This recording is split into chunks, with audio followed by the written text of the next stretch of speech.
私たちが行った車中泊カスタムの内容はこちらです。今回は上部の棚収納について紹介します。上部棚収納作りの作業工程はこちらです。小物を収納できる棚を作りました。今回は両サイド上部に小物を収納できる棚を作っていきます。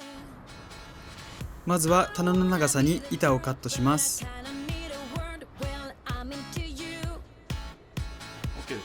このセリアのアイアンウォールバーを使って棚を作っていきます。これを使ったことで棚の見た目もかっこよくなりました。棚の作成イメージはこちら。まずアイアンウォールバーを棚板に取り付けられるように加工していきます。少し長かったので短くカットしました。この工程はディスクグラインダーで行いました。加工したアイアンウォールバーと棚板をこのように取り付けます。上の部分も同様に天井にはまるように加工しました。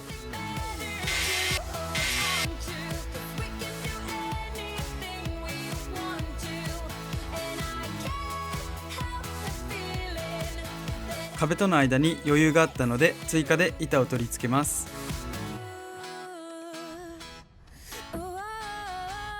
両端に板をつけるために天井と壁からの長さを測ります。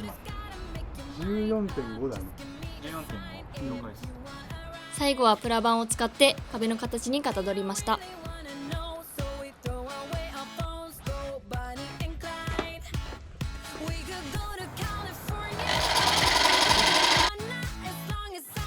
カットした板をアイアンバーにはめます。ちなみに濃いグレーに後から塗装しました。ここに間入れたいですね。座席側に少し隙間があるので板を間に入れ込みます。シートベルトの部品に干渉しないように切りました。カットした木も合わせて棚を天井に取り付けていきます。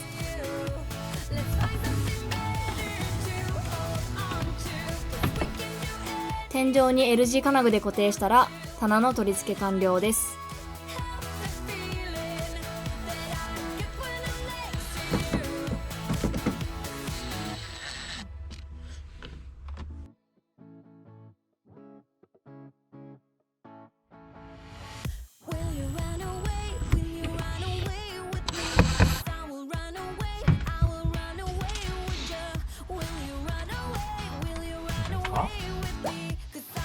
次は小物の落下防止対策をしていきます。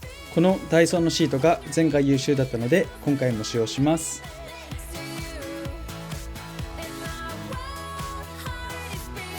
こうして半分にします。あ、ちょうどいいちょうどいい。イメージこんな感じで全面敷きます。はい。じゃあカットしよう。はい。シートがずれないように両面テープで貼り付けて落下防止対策1つ目完了。続いてネットもつけていきます。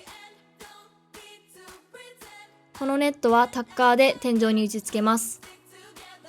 ネットの下側はフックに引っ掛けて留める形にします。小物が取り出しやすいようにネットは分割しました。取るときはこう外してよいしょ、で止めるちょっとね、余裕がありま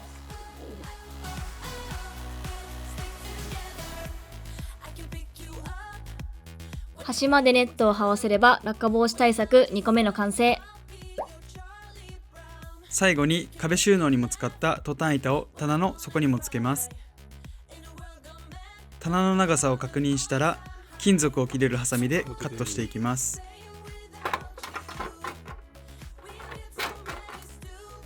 このハサミじゃないと絶対切れてないね。カットしたトタン板を下から棚に打ち付けたら空中収納の完成。このように磁石がくっつくのでここにも物を収納できるようになりました。